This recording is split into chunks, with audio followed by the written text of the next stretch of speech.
आप सभी का स्वागत है। मैं हूं प्रोफेसर न्यूरो। आज का यह डिस्कशन बुल ओरिएंटेड होगा। मैंने अपने पिछले काफ़ी सारे वीडियोज में सबसे ज़्यादा बातें किया हूं कुकुल्ड फैंटेसी के ऊपर, कुकुल्ड हस्बैंड के ऊपर। उसके बाद दूसरे नंबर पर मैं सबसे ज़्यादा बात किया हूं कुकुल्ड हस्बैंड की वाइफ के ऊपर कि वाइफ को क्या करना चाहिए, क्या समझना चाहिए। यानी कुकुल्ड हस्बैंड की फैंटेसी के साथ साथ उसकी हॉट वाइफ को क्या करनी चाहिए, उसकी साइकोलॉजी क्या है, कैसा क्या क्यों, सब चीज़ें पे बात किया हूँ। लेकिन मैं अपने पिछले किसी भी वीडियो में बुल ओरिएंटेड डिस्कशन नहीं किया हूँ कि एज ए बुल क्या रिस्पॉन्सिबिलिटी होनी चाहिए एक मेल को। जब एक कुकुल्ड हस्बैंड किसी व्यक्ति को अपनी हॉट वाइफ के लिए बुल के रूप में सेलेक्ट करता है तो बुल को किन किन बातों का ख्याल रखना चाहिए।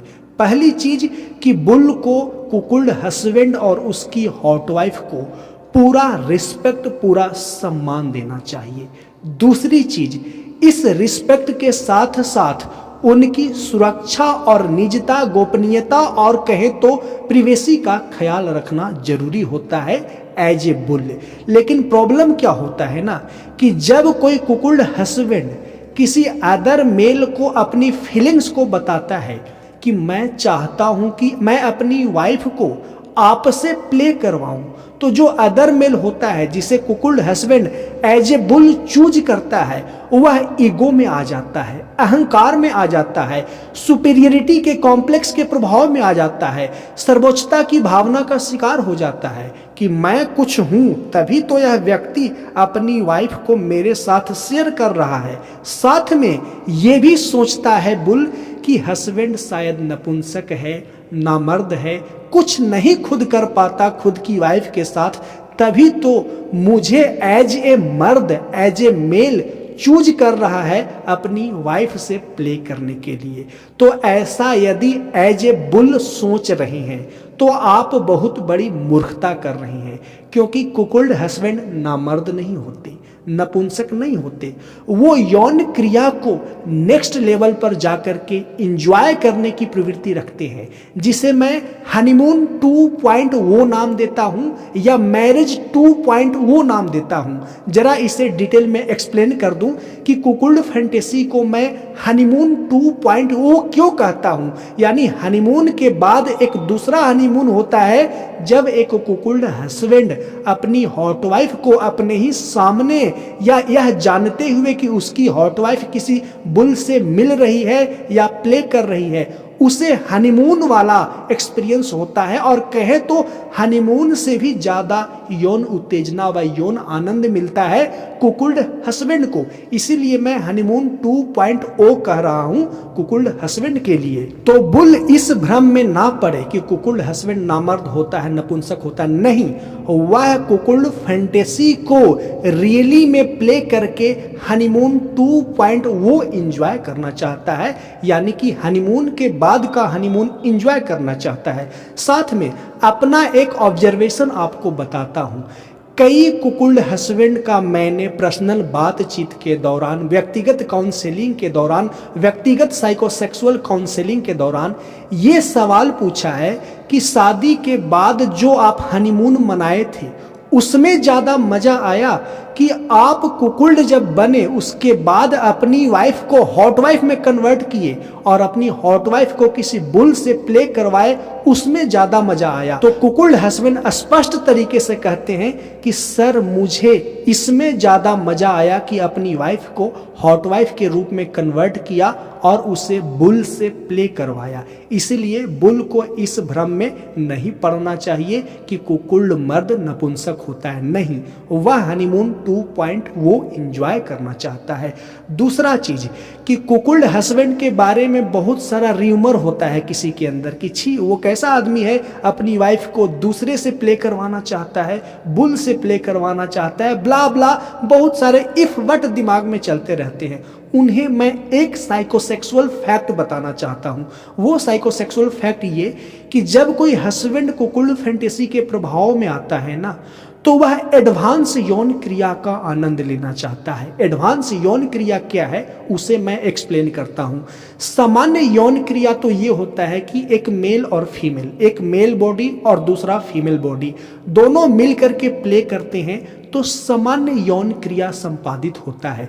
लेकिन यही जब यौन क्रिया एडवांस होता है उसमें दो मेल बॉडी और एक फीमेल बॉडी हो सकती है। जैसे कुकुल्ड फैंटेसी में होता है, एक कुकुल्ड हस्बैंड के रूप में मेल बॉडी, दूसरा बुल के रूप में मेल बॉडी और एक हॉट वाइफ के रूप में फीमेल बॉडी, जिसे एडवांस यौन क्रिया कहा जाता है। दूसरा इसका एग्जाम्पल कि एडवांस यौन क्रिया में दो फीमेल बॉडी और एक मेल बॉडी हो सकता है। जैसे एक हस्बैंड और उसकी वाइफ की फ्रेंड, इस तरह का जो यौन क्रिया होता है यह भी एडवांस यौन क्रिया में आता है। या कहें तो threesome, foursome, wife swapping, wife sharing, ये सारी जितने भी यौन क्रियाएं हैं ना, ये सारी एडवांस यौन क्रिया के अंतर्गत आता है। तो कुकुल्ड हस्बैंड नपुंसक नहीं होता है, ना मर्द नहीं होता है, वह एडवांस यौन क्रिया को आनंद लेना चाहता है। और वो इसलिए आनंद लेना चाहता है कि यौन रूप से कुकुल्ड हस्बैंड काफी ज्यादा सक्रिय होता है, तो खुद को भी आनंदित करना चाहता है और अपनी हॉट वाइफ को भी एक अदर मेल का टेस्ट दिलवाना चाहता है, अदर मेल से आनंद दिलवाना चाहता है। इसीलिए बुल को यह भ्रम त्याग देना चाहिए कि कुकुल्ड हस्बैंड नपुंसक होता है, ना मर्द होता है। तो बुल को क्या क्या करना चाहिए पुनः मैं दोहरा देता हूं। पहला, कुकुल्ड हस्बैंड और उसकी वाइफ को बोरी भर भर के रिस्पेक्ट दो। दूसरा, उनकी प्राइवेसी का ख्याल रखो, उनकी सुरक्षा का ख्याल रखो। तीसरा, कि जब कोई कुकुल्ड हस्बैंड किसी व्यक्ति को एज ए बुल अप्रोच करे, सोशल मीडिया के थ्रू, मैसेज करके, कमेंट करके, तब बुल को स्वयं को ईगो के प्रभाव में नहीं आना चाहिए कि मैं तो सुपीरियर हो गया, मैं तो सर्वोच्च मेल हो गया, मुझे एक हस्बैंड अपनी वाइफ को दे रहा है प्ले करने के लिए, इसलिए सुपीरियरिटी की भावना के प्रभाव में नहीं आना चाहिए, इसलिए सर्वोच्चता की भावना से प्रभावित नहीं होना चाहिए। क्योंकि cuckold husband as a tool, as a male body आपको इस्तेमाल कर रहा है अपनी आनंद के लिए और अपनी वाइफ के आनंद के लिए।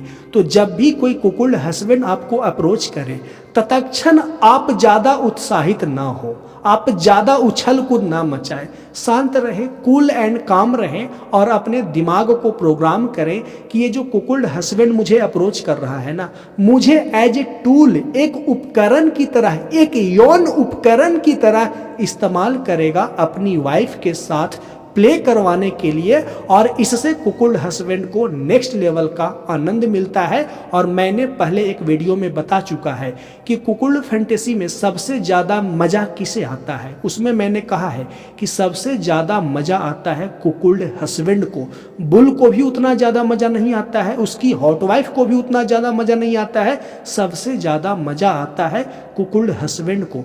तो एज ए बुल जब आपसे कोई कुकुल्ड हस्बैंड अप्रोच कर रहा है तो आप उसी समय एक उपकरण बन जाते हो और अपने आप को एक उपकरण ही मानो कि आपको यौन आनंद के लिए प्रयोग कर रहा है कोई हस्बैंड और वाइफ।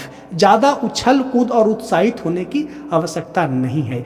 लेकिन मेल के अंदर एक टेंडेंसी होता है यौन क्रिया को लेकर के, वो टेंडेंसी ये होता है कि जब किसी से भी यौन क्रिया संपादित कर लेता है कोई मेल ना, किसी भी फीमेल से यौन क्रिया संपादित कर लेता है ना, तो अपने आप को सुपीरियर समझने लगता है कि मैंने तो उसके साथ प्ले कर लिया, मैंने तो उसके साथ यौन क्रिया संपादित किया, मैं सुपीरियर हूं। और ये खास तरीके से मेल में पाया जाता है कि जैसे मैंने कुछ बहुत बड़ा तोड़ लिया, फोड़ लिया, जो कि गलत है। क्योंकि जब एक मेल किसी फीमेल से यौन क्रिया संपादित करता है तो मेल भी एक टूल के रूप में होता है, फीमेल भी एक टूल के रूप में होता है, और दोनों टूल, दोनों उपकरण मिल करके एक सर्टेन टारगेट को फिनिश करते हैं, और वह सर्टेन टारगेट होता है आनंद की प्राप्ति। तो दोनों का इसमें समान रोल होता है। लेकिन मेल कुछ ज्यादा, मेल ईगो के प्रभाव में आकर के ना उछल कूद मचाने लगते हैं कि मैंने तो उसके साथ ये कर डाला, तो कुछ खास कर डाला, कुछ नहीं किए, आप एज ए उपकरण आनंद लेने में सहायक हुए, इससे ज्यादा कुछ भी भी नहीं हुए तो ऐसा ईगो है तो अभी इमीडिएटली एज ए बुल इसको त्याग कर दीजिए, इसको अपने अंदर से हटा दीजिए।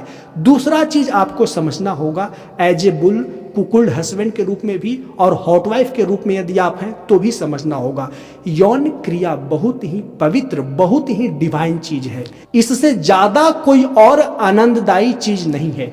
तभी तो पूरी ह्यूमन कम्युनिटी, पूरी इंसानी समुदाय इसके पीछे भाग रहा है, क्योंकि इसमें वो आनंद मिलता है जिसकी कोई सीमा नहीं।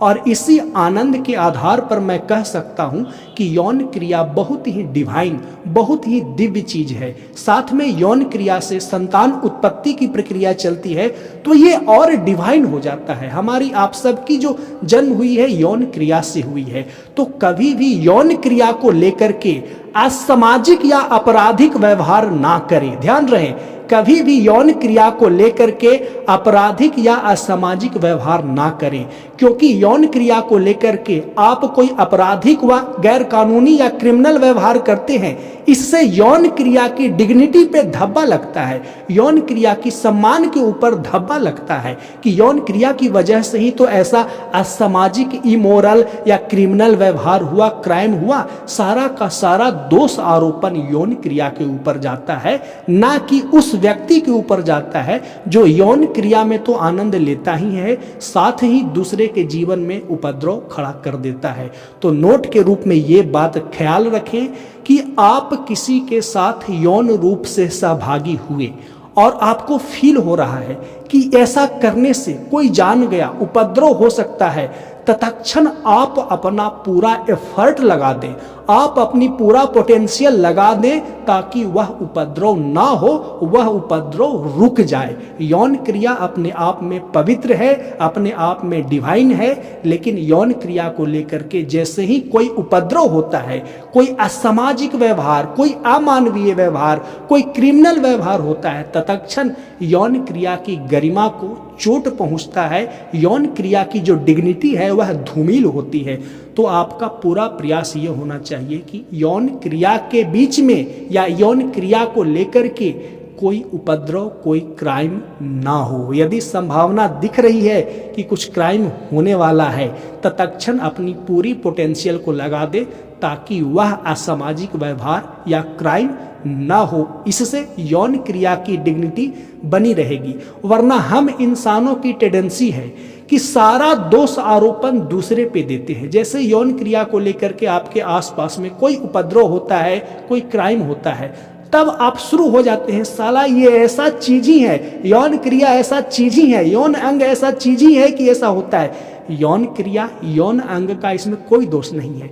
इसमें दोष है मेल और फीमेल के अंदर जो पाशविक आक्रामक प्रवृत्ति होता है ना, उसे लेकर के कि व्यक्ति अपनी जिद पे अड़ा होता है, अपनी विश्वास को एक जिद के रूप में सही साबित करना चाहता है, अपने अंदर जो पाशविक आक्रामक प्रवृत्ति है उसको यौन क्रिया के बीच में घुसा करके अपने आप को कुछ दिखाना चाहता है और इसके लिए हिंसा भी करता है, इसके लिए हत्याएं भी करता है और ऐसा करके यौन क्रिया की डिग्निटी को चोट पहुंचाता है। तो यदि आपके अंदर यौन क्रिया को लेकर के निंदा का भाव है, हिंसा का भाव है, तो तत्क्षण त्याग दें और यौन क्रिया को लेकर खुद अपने आप को सुपीरियर समझते हैं, अपने आप को एकमात्र टूल समझे, एकमात्र उपकरण समझे आनंद प्राप्त करने का, इससे ज़्यादा कुछ भी नहीं समझे और सुपीरियरिटी की भावना समझते हैं, तो स्वाभाविक है उपद्रव कहीं न कहीं हो जाएगा। तो आई होप कि इस डिस्कशन में काफ़ी डीपली से आप समझ पाए होंगे कि एज ए बुल किसी मेल का क्या रिस्पॉन्सिबिलिटी होना चाहिए कुकुल्ड हस्बैंड और उसकी वाइफ को लेकर के। रिस्पेक्ट करें कुकुल्ड हस्बैंड को, उसकी वाइफ को, प्राइवेसी का ख्याल रखें और एक उपकरण की तरह आपको कुकुल्ड हस्बैंड चूज कर रहा है तो आप अपने आप को साबित करें एक बेहतर उपकरण। और अंत में चलते चलते बता दूं कि कुकुल्ड फैंटेसी से संबंधित जो कुछ भी उलझन है आपके दिमाग में, वाइफ को कैसे बताएं, वाइफ नहीं मान रही है, आप यदि वाइफ हैं तो हस्बैंड के कुकुल्ड बिहेवियर से परेशान है तो आप मुझसे व्यक्तिगत रूप से इंस्टाग्राम ऑडियो कॉल पर बातें कर सकते हैं और मुझसे व्यक्तिगत रूप से बात करने के लिए आपको अपॉइंटमेंट लेने होंगे और आपको अपॉइंटमेंट लेने के लिए इस वीडियो के नीचे डिस्क्रिप्शन व कमेंट में मेरे इंस्टाग्राम का लिंक दिया हुआ है, उस लिंक पे क्लिक करें और मैसेज करें मेरे इंस्टाग्राम पे कि सर मुझे अपॉइंटमेंट चाहिए। अपॉइंटमेंट का फ़ी है 500 जो कि आपको ऑनलाइन पे करने होंगे। पेमेंट के बाद स्क्रीनशॉट सेंड करने होंगे मेरे टेलीग्राम मैसेज में, तभी आपसे पेमेंट के तुरंत बाद 6 घंटे के अंदर ही बात करने का समय निर्धारित करूंगा और 40 मिनट तक इंस्टाग्राम ऑडियो कॉल पे बातें करूंगा और कुकुल्ड फैंटेसी से संबंधित जो भी इशू है, जो भी प्रॉब्लम है, उसे एक आइडियल वे में सॉल्यूशन देने का प्रयास करूंगा। आई होप कि मेरी बातों को समझ पाए होंगे। मिलते हैं नेक्स्ट वीडियो में। वीडियो को देखने के लिए धन्यवाद।